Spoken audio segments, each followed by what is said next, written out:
you pushed the button. I did it earlier. Yeah, but you didn't. You pushed it, but you didn't push it. Alrighty. It's not my fault the camera's broken. It's not broken. It's broken. If it's broken, it will be because you broke It's it. broken. All right.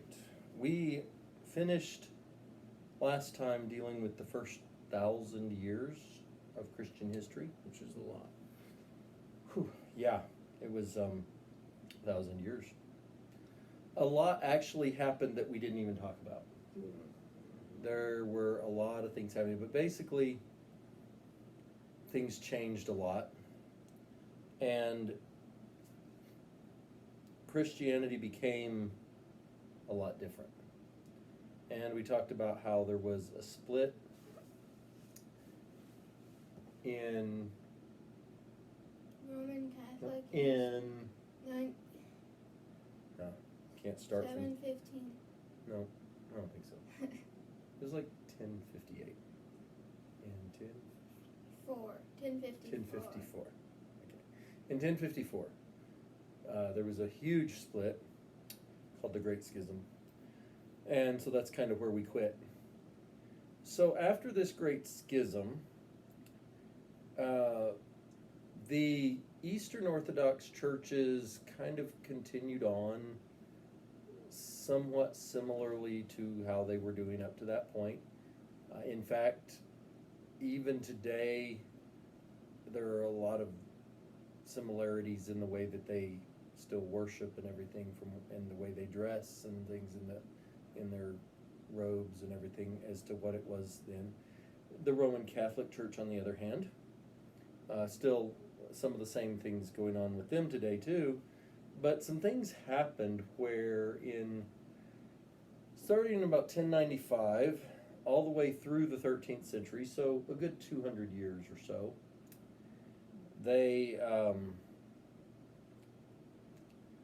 went to try to recapture the Holy Land. That's interesting. The land around Jerusalem,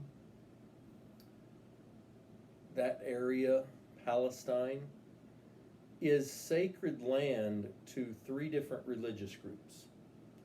It's sacred to the Jews, Israel. It's sacred to the Muslims.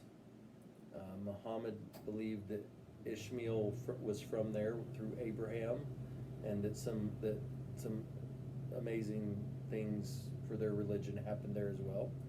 And of course Christianity, with Christians believing in Jesus Christ, who lived there and died in Jerusalem, or right outside Jerusalem, and lived in that area. So all 3 of these religions consider it kind of their holy land. The Muslims took control of that land in the time between 625, when Muhammad began writing the Quran, and actually, of course, he didn't actually write it himself. Others wrote it down. He dictated it. Yeah. And between that time and 1095, the Muslims had gained control over the land of Palestine, or Israel area, Jerusalem area. And so the Catholic Church, under the orders of the Pope, the Holy Roman Empire wanted to take it back. They wanted to see Christians in charge of Jerusalem. So they sent some military campaigns, and they were, it kind of started, I guess you might say it kind of started innocently. It started, I don't know if that's possible. It started with people wanting to go visit the Holy Land, and sometimes they were attacked.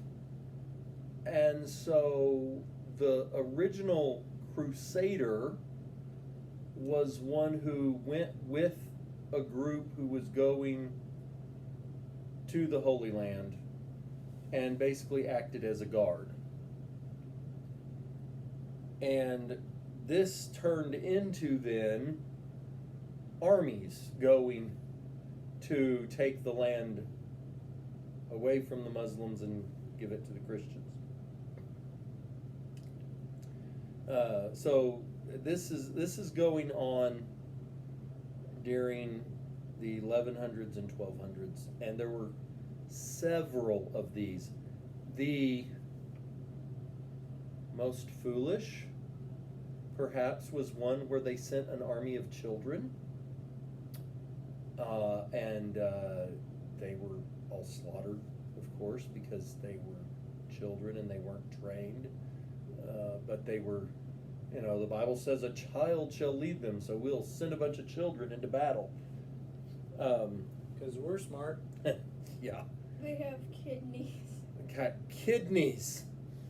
Not Christianity's finest hour, to say the least.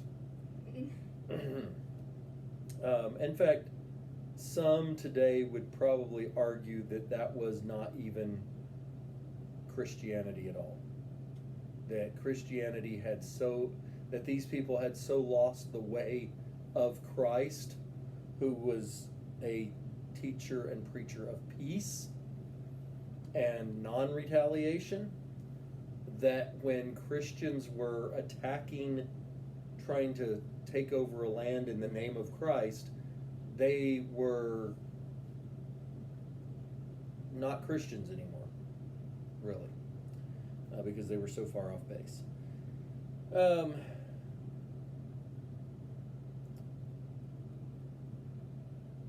So this says the Great Schism was in 1378 to 1410.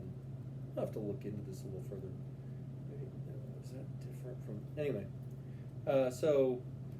in the mid-1100s, 1163, they began to build Notre Dame in Paris. Notre Dame de Paris. Notre Dame de Paris, yes. Do you know what that means? Notre Dame of Paris. Do you know what Notre Dame means? No, It's Our Sure. Lady. Our Lady. that makes sense. Our Lady of Paris. Because Nostra Nostra is Latin for hour, Mm-hmm. and Dame is But like of course, Madame, that's actually French. my So lady. it's actually French. Yeah, but yeah. French Latin. Similar. Based. Latin. Mm-hmm. Okay. In 1215, King John of England and his royal courts were forced into a situation of having to give up much of the rights of the monarchy. The time of absolute monarchs in the Western world is starting to wane. Now, it still was very strong in other places, but he has to sign the Magna Carta. And it was still strong in the West even at this point. Yeah, it's going to Yeah, wane. as you can see, once we get further down the line with this, I mean, even in the times when America was being founded, the monarchy is just like, okay, you don't like the taxation? Well, we're going to war, and just the entire government there was just, it was very much we just have the power to make this decision at the snap of our fingers.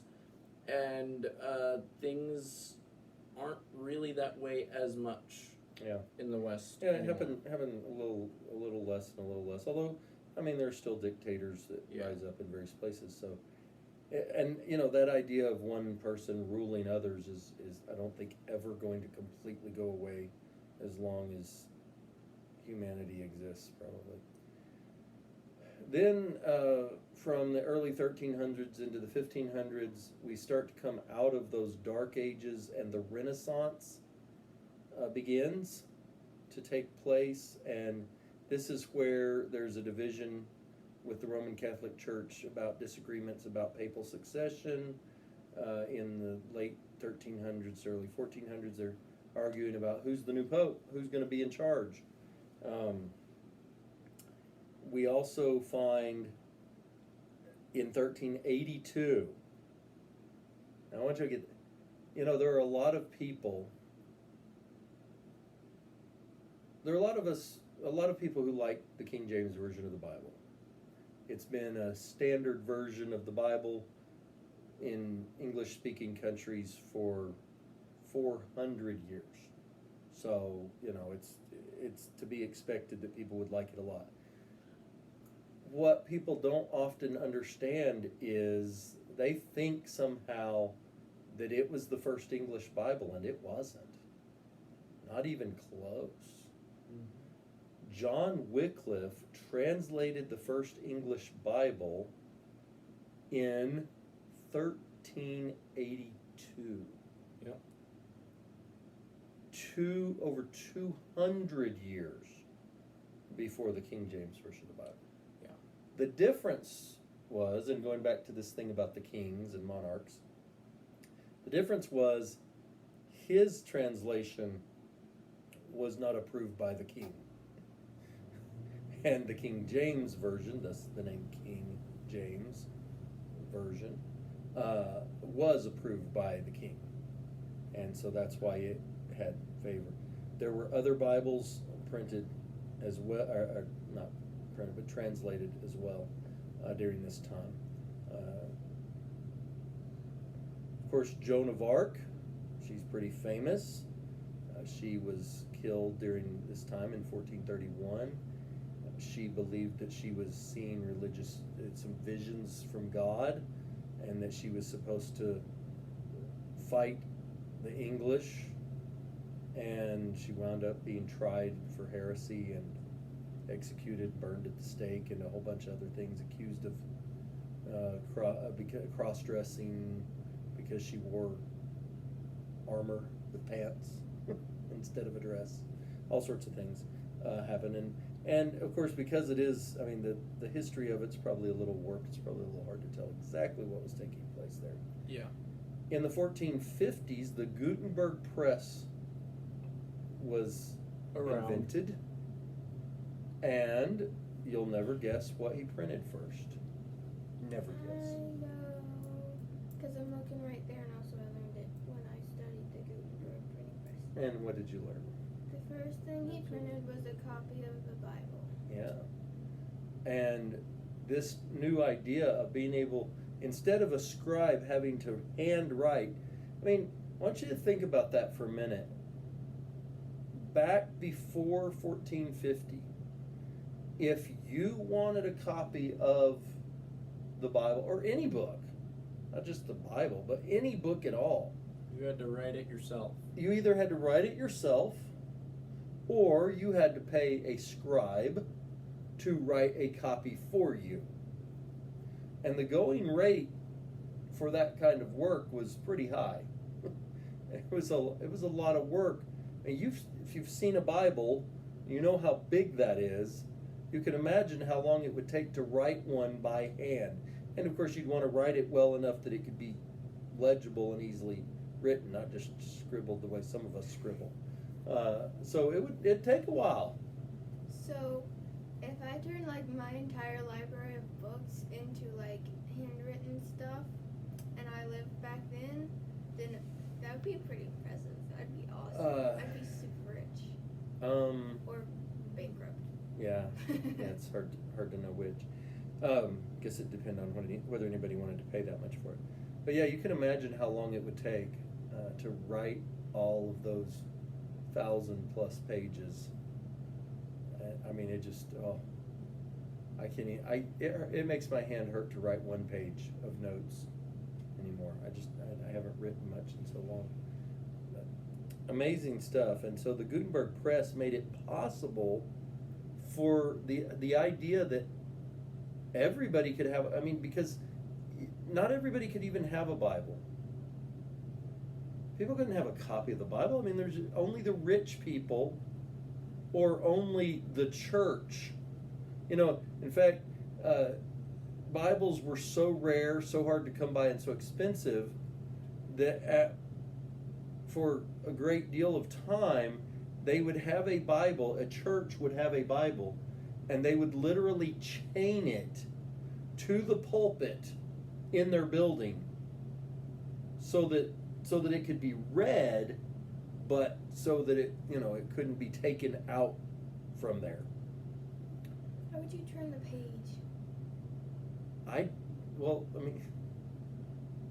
The chain probably went down like through the spine or something.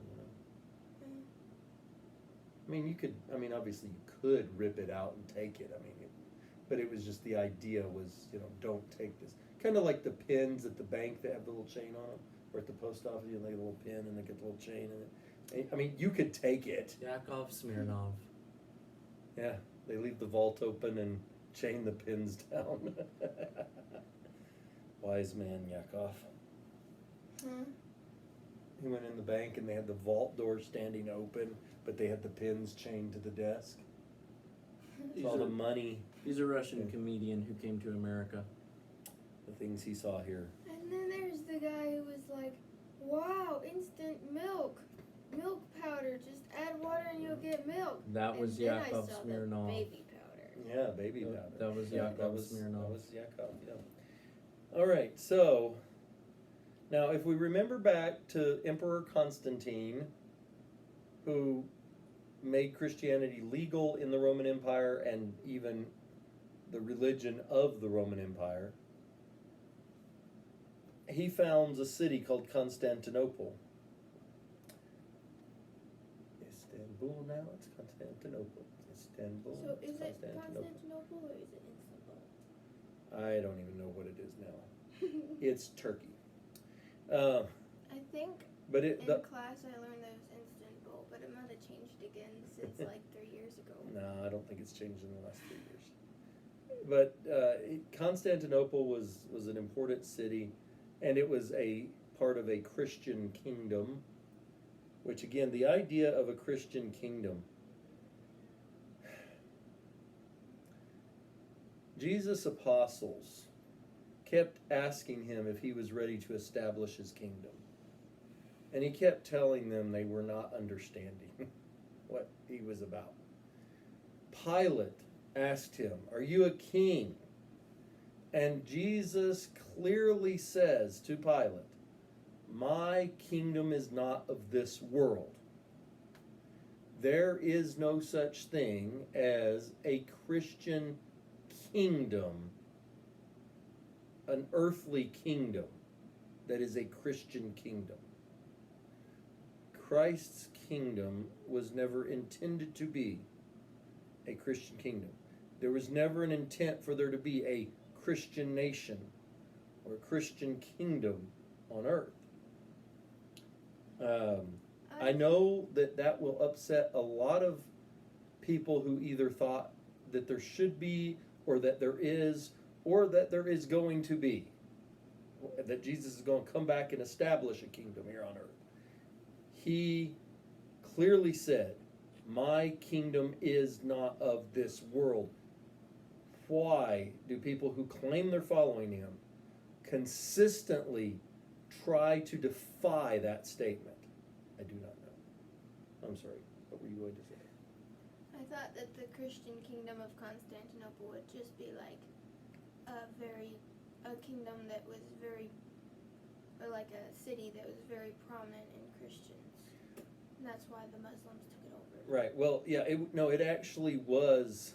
We have to remember the Holy Roman Empire of the Roman Catholic Church combined church power with political power. Mm-hmm. For hundreds of years, whoever sat on the thrones as king or queen had to answer to the Pope who sat on the throne of the church in Rome. Like how the Doctor in Star Trek can like control the captain if he has to, like overrule her. Like the Doctor can declare the captain unfit for duty, I suppose. Yeah, mentally Similar. unstable or physically incapable. I guess it's kind of similar to that. So this was actually a kingdom that, and this is the thing that I guess a lot of Christians don't understand, and certainly a lot of other religious people, certainly Islam does not understand this idea that you would have a nation that would be full of a particular religion, but that religion would not control the politics and the leadership of that country in that way. Because in Islam, the Islamic power, the Sharia law, is the political power, is the law of the land. in those nations that are controlled by Islam. And so the very idea that you would have a nation full of people who are Christian but who are not trying to force others to be Christians or not using that as power is inconceivable to a lot of people, even, and of course to a lot of Christians who think that the government should enforce Christian principles. The church should enforce Christian principles. But Christianity teaches that the church is not to be in control over the secular government or the government of the nation. That's not what Christ was all about. He wasn't here to overthrow earthly kingdoms and take control of them. So then this Christian kingdom of Constantinople falls to the Muslims in 1453. So they continued fighting not only the Crusades, but they continued fighting over Constantinople to determine who was going to be in control of it. Then another dark time, the Spanish Inquisition, occurs beginning in 1478. Woo. Yeah, no one ever expects the Spanish Inquisition. Why not? I don't know. You would think they would, especially now.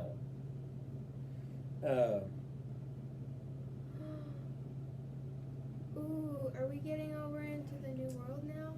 We're getting closer. We're still, yes. Obviously in 1492, Columbus sailed the ocean blue. Died and went In 6 feet under. 1492, Columbus used 3 ships, the Nina Pinta and the Santa Maria, to go across the world to prove that it was round, and was something by the. And he was Queen trying to Isabella of find, Spain. and he was trying to find a route to India Yeah. And without then having to go all the way down and around Africa. And so he found some place where people lived and called them Indians.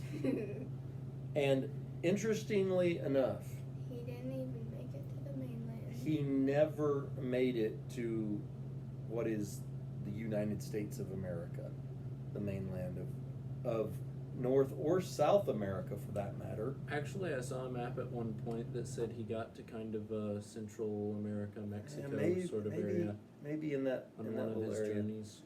But mainly he just landed in islands in the Caribbean and thought he had arrived in India. The world was a lot bigger than they thought. But that happens in 1492. Meanwhile, the Spanish Inquisition is The Spinach Inquisition. the Spinach Inquisition. Have you eaten spinach? It was Which Popeye's It's going the around one by asking people, Popeye, "Are you eating your yes. spinach?" What does Inquisition Popeye mean? Sixtus the Fourth. Yes.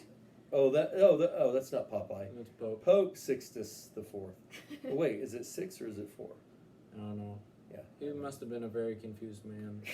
Thought he was Popeye and thought he was 6'4". Maybe he or was something. 64. Yeah. Like the girl that thought she was 6, but she was also 1, and she was also a 3. She was about to be an 8. Yeah, that was a confusing book. Yeah, okay. That was not a book of the Bible. No. So, the Spanish Inquisition, if you're not familiar with it, was a time when the church, the Catholic Church in particular, Decided to do bad things. decided to purify itself by getting rid of all the heretics. The problem was, in order to be an inquisitor, basically, I saw a flow chart. Inquisitor? Yes, an inquisitor. Shoom, shoom. To be the inquisitor, you ask yourself 2 questions. Do you suspect heresy? Yes. But one question. You ask the question, do you suspect heresy? If the answer is yes, that person's probably a heretic. We need to burn him at the stake. If the answer is no, That you're not a person's good probably a inquisitor. heretic. He you needs to should go to change. You should start suspecting heresy. They were finding heretics everywhere. everyone became a heretic. Now, I want to be perfectly honest with you. According to the Orthodox Catholic standards of theology and doctrine, I am definitely a heretic. And if I had lived during this time, I would have been burned at the stake. Anyone, even, I mean, a lot of what are now considered good, upstanding Catholics would have been heretics burned at the stake back then. Oh yeah. I mean, they would not have allowed for some of the things that the Catholic Church now allows. These people were about as smart as the leaders of Salem, because they were like, if this woman is a witch, then, well, if she isn't a witch, then we She'll try to drown kill her and and she'll die, And we'll know that she wasn't a witch, though. But I if mean, she is a witch, then she won't die. She'll stop us trying to kill her, and then we'll be in trouble because she'll be mad. This yeah, is a great thing to do. yeah. So anyway, all of these problems, and I mean, there are some other issues going on here during this time. You've got, and this isn't even on here, the Latin Vulgate. No, that was back. We talked about back it in earlier. 400. But there are Jerome translated Jerome, the Latin Vulgate. the But metronome. as we come into this time in the late into the 1400s, there are some other thinkers who start to tinker with what it means to be a Christian. And they start to ask some questions, and it makes the Catholic Church and the Pope particularly rather angry. And so that's part of why the Spanish Inquisition is going on. They're searching out these people who are thinking things that they shouldn't be thinking, believing things they shouldn't be believing. And this kind of thing was so bad. Remember, we talked about John Wycliffe, who had translated the Bible into English. They were so angry at him that even years and years after he was already dead and buried, they went back and dug his bones up and burned them at the stake. And turned them to ash and scattered them on the river. They were so angry because he had dared to translate the Bible into such a hideous language as English. You kind of wonder, maybe they were right about that. I mean, English. English. But that's a different story entirely. But so now we come, and we'll look in the next lesson, we'll get into the 1500s and the Reformation that started when on Halloween one monk nailed 95 Reese's on a church door. Yep. Reese's? Yeah, Like Reese's Reese's cups. Cups? Yeah, I'm Yummy. pretty sure that's. I think that's. We'll check to make sure. but I Only think that's- facts on this channel. Only facts. Some of the facts aren't true facts, but they are facts, right? And then we can talk about the Pope that stole a circus zebra and had him trained. That was a into priest. It was just a priest. That wasn't. Well, Well, the guy. We could talk about the Religious guy. woman who became a pope. I don't remember that one. Yeah, they don't talk about her much. We can talk about the woman who became a pharaoh.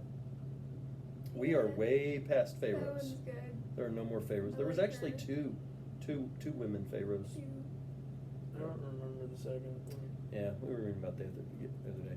Anyway, all right. So, hope you're following along with this craziness. And again, we're getting 2,000 years of history in 3 videos. We did 1,000 last time, 500 this time. We'll do 500 more next time, maybe if we can get that 500 in. We're to say we're hitting the high points is like saying, we touched the top of Mount Everest. That's it. We didn't touch any other mountains, just that one. We're just barely scratching the surface here of what all's really going on. again, Xander, you're taking Yeah. church history. You're going to I'm- take an entire. I'm taking courses. not only church history this year, but I'm also taking world history, and those two classes together, I can tell you this is nothing. Oh yeah, this is. I mean, No. like I said, we're not even. Now it is a fascinating thing, and one of the things that I love to do, and who knows, someday maybe we'll do some of this.